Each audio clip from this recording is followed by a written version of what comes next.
Next, we're going to complete the dealer application, and this is Form 4320.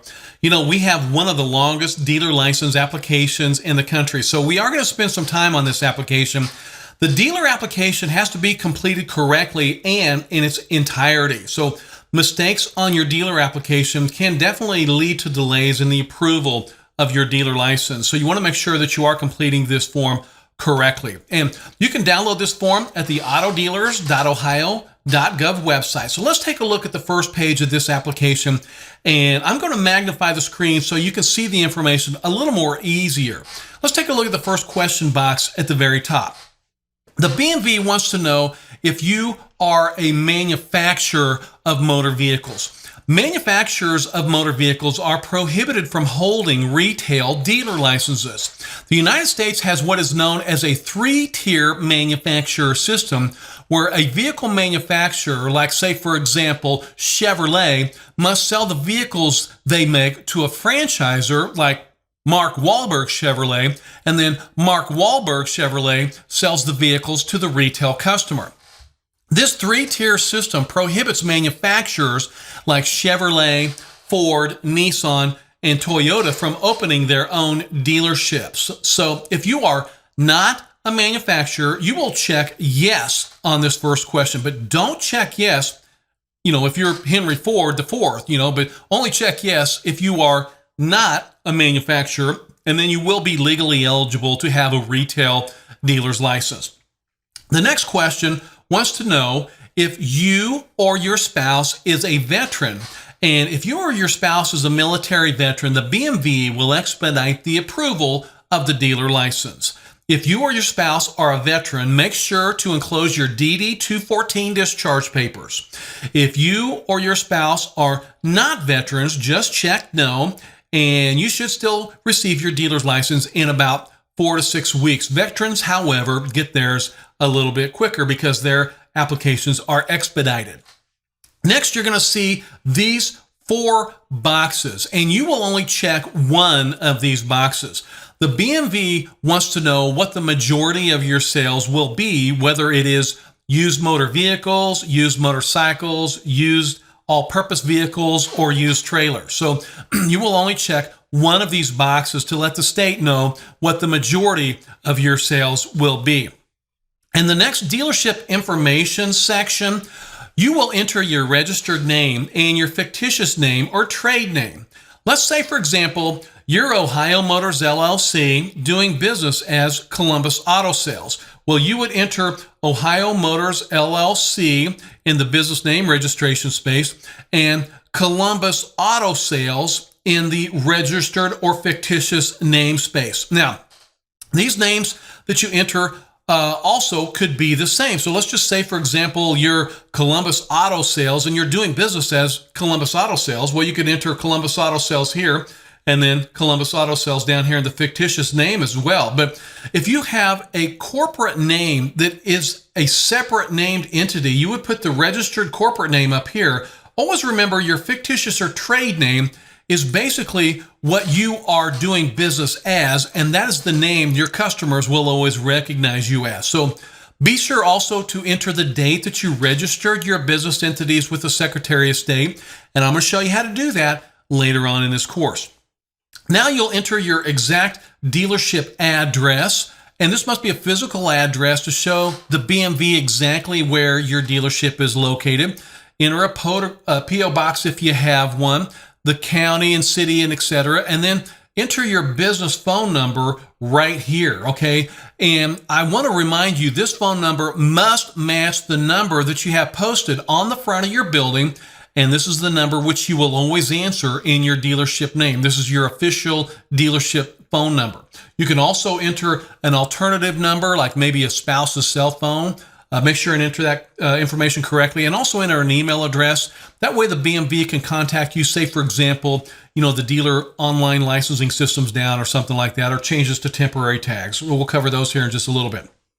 Now you're going to enter your federal tax identification number and also your vendor's number. And I'm going to show you how to get both of these numbers a little bit later in the course. Do not submit your dealer license application without these two numbers, or the state will not issue your dealer's license.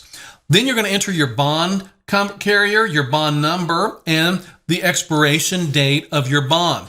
Remember, you may never let your bond expire during your licensure period. Your bond must always be in effect. On the next page of your dealer license application, you will need to initial the top box right here that says you have completed your dealer training course.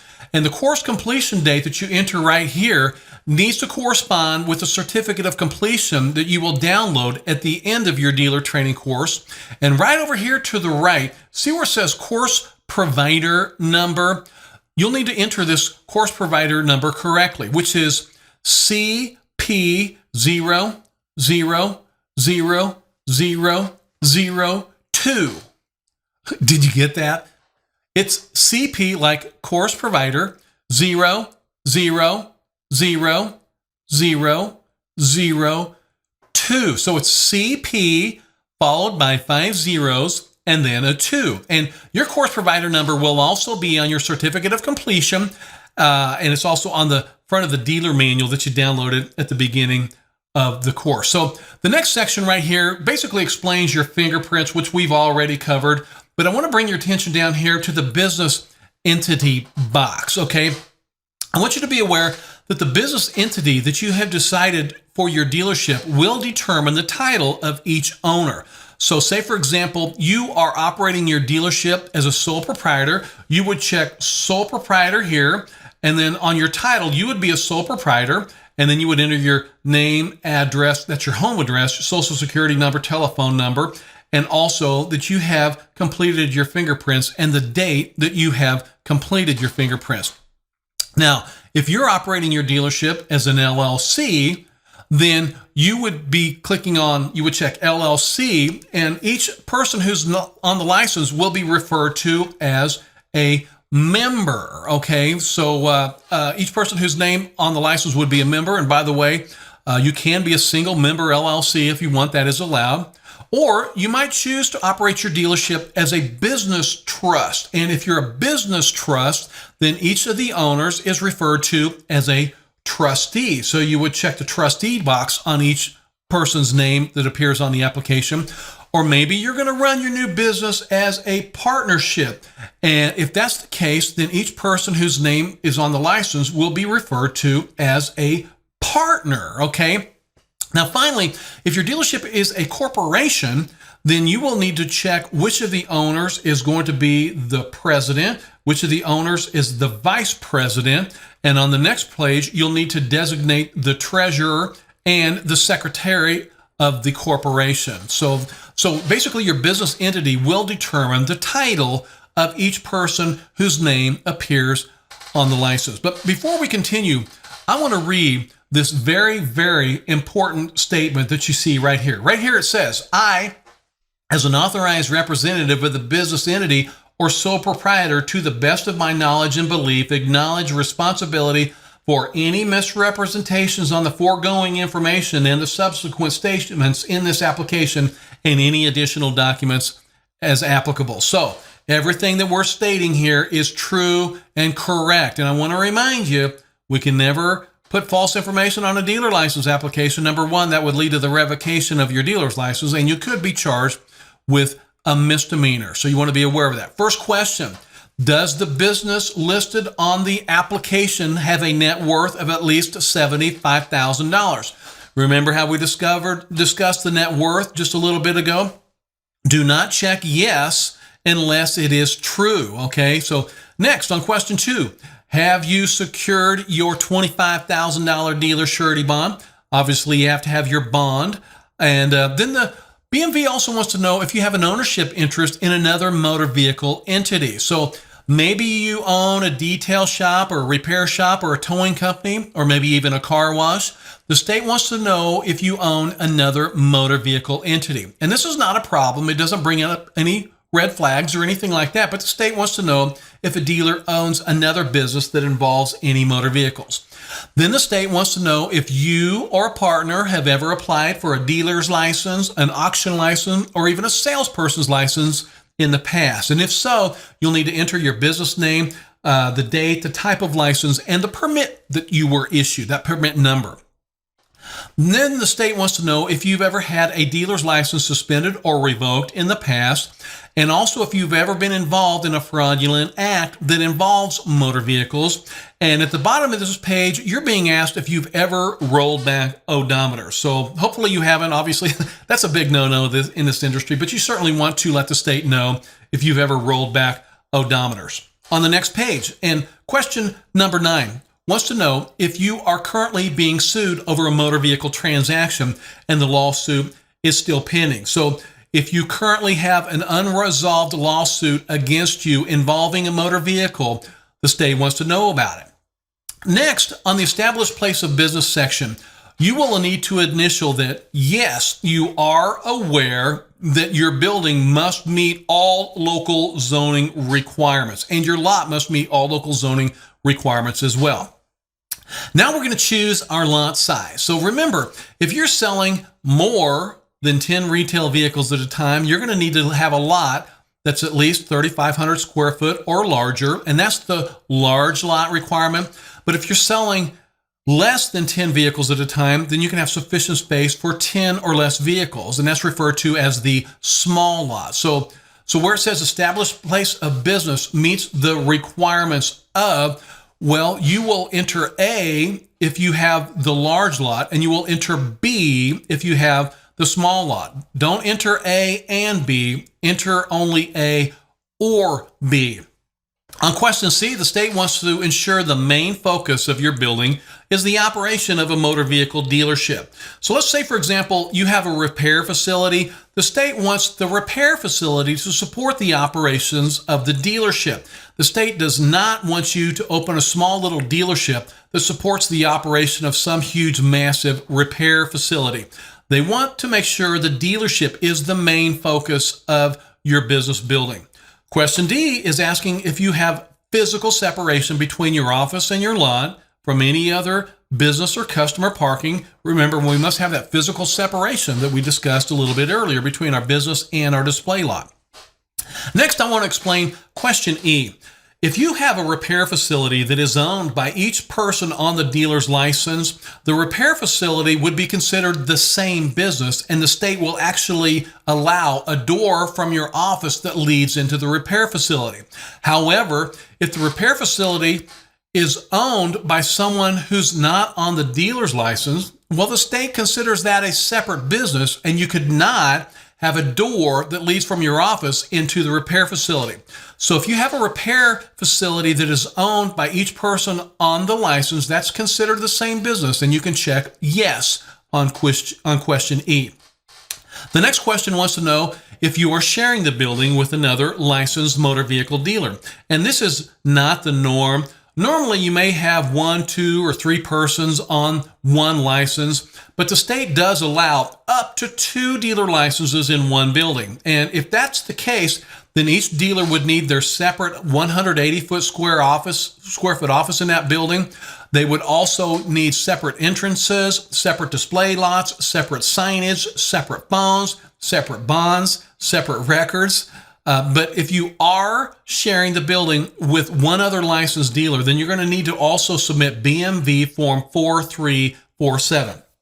Next, let the state know if the building you're using has ever been used as a dealership in the past. And then the state wants to make sure that you have an office with at least 180 square feet. And there it says you've got to have at least 1 desk, at least 3 chairs, and at least 1 filing cabinet. And obviously, don't check yes unless that is true.